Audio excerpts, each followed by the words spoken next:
Jimbo Fisher, welcome to the Seth Davis Show.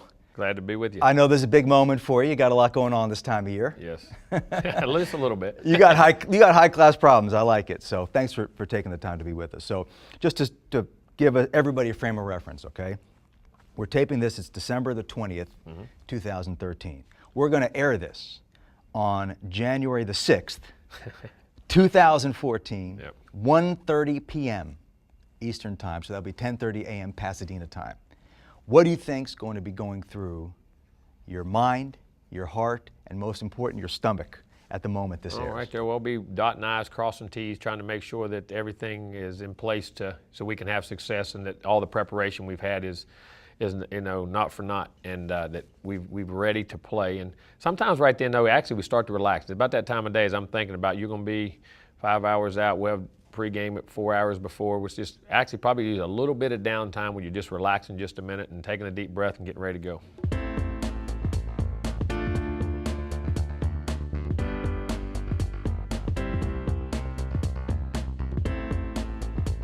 I remember the late Wake Forest basketball coach, Skip Prosser, made a comment to me once. He said, "This would be a great job if it wasn't for the games." You know, and if you're ever a fan, like your fans are going to be, it's going to be an uncomfortable couple of hours.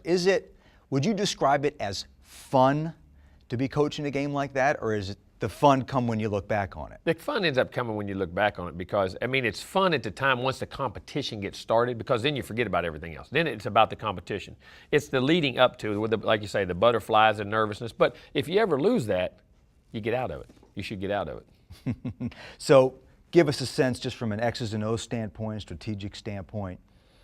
If people are watching this game, say middle of first quarter, maybe late first quarter, what should we be looking for in the game that will let us know whether things are going the way you want it to go? Well, I think on defense, whether we're staying very gap control oriented, if they're not outflanking us, getting to the edges, but then, being able to run the ball inside in big holes, that we're staying gap controlled inside.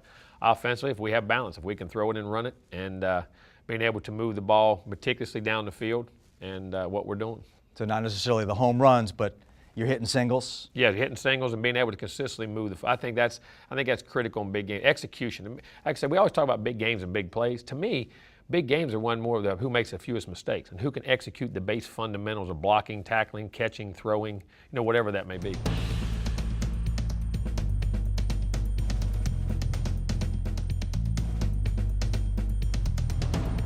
Well, speaking of throwing, you got a pretty good guy throwing the football. Now, you're a quarterback's guy all your life. You were a Division III National Player of the Year at Sanford, playing quarterback there. You've always been a quarterback's coach, offensive coordinator before you became the head coach here. So you've been around a lot of quarterbacks. Jameis the best? He's as good as I've been around. He really is. I mean, and we've had some great ones. But when you put all things together, and the good thing about it, we haven't seen how far he can go. But right now, this stage, by far. Pick one quality. What's the one thing that makes Jameis Winston, Jameis Winston? Intelligence. Everybody, with the physical skills there, the competitiveness, all those other things. But to me, the ability to process information. And then he has tremendous hand talent, which allows him to be accurate. So he can process information, make the right decisions, understands the game, and is extremely accurate with the ball. And of course, he's got to put in the time he does prepare that. And acquire the information, right? He's meticulous on that. He puts tons of film work in, and that's what's impressed me about being a young guy. Sometimes when you're young, you have tremendous success. You start drifting away from the preparation because you start getting the results and I got it. No, he's never gotten away from the preparation, which to me is the most critical thing.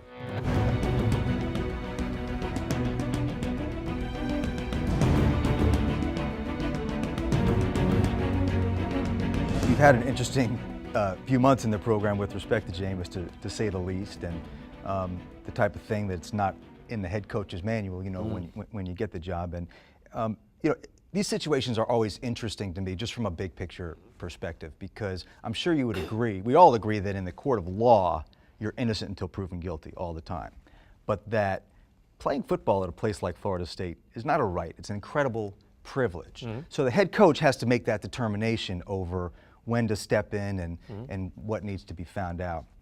We had this conversation with respect to Urban Meyer early in the year when the Aaron Hernandez thing happened, and you had some people saying, hey, it's the coach's job to coach football, and other people saying, no, there's a broader responsibility. So just give me a big picture sense of how you made your determinations as you went through that whole process, and maybe what was What was the toughest part of all of that before it eventually came to a head and got resolved? It really wasn't tough because you talk to the kids, you understood the truth, you understood, and you believe in your players, and you believe what they tell you, and you believe the facts from the law. I mean, because there were only allegations. There were never charges. There was never anything. So from that standpoint, we always felt that he would be vindicated, and we had been talking to the players on our team who were witnesses in the situation that there was nothing done wrong.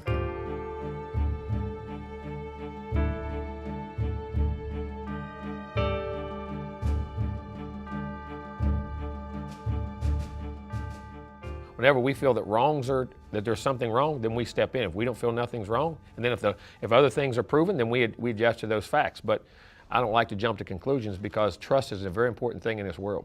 And just because someone says something doesn't mean it's true, or it doesn't mean it's not. But there has to be a trust factor in there, and trust is very critical between a coach and a player. Are you one of those who believes that, in a general standpoint, that your responsibilities towards the program and the player go beyond the sidelines? Yeah, without a doubt. First, you have to develop the person. Most important thing as a football coach is develop the person and create an atmosphere and environment that's conducive to success, that he understands who he is and what he represents.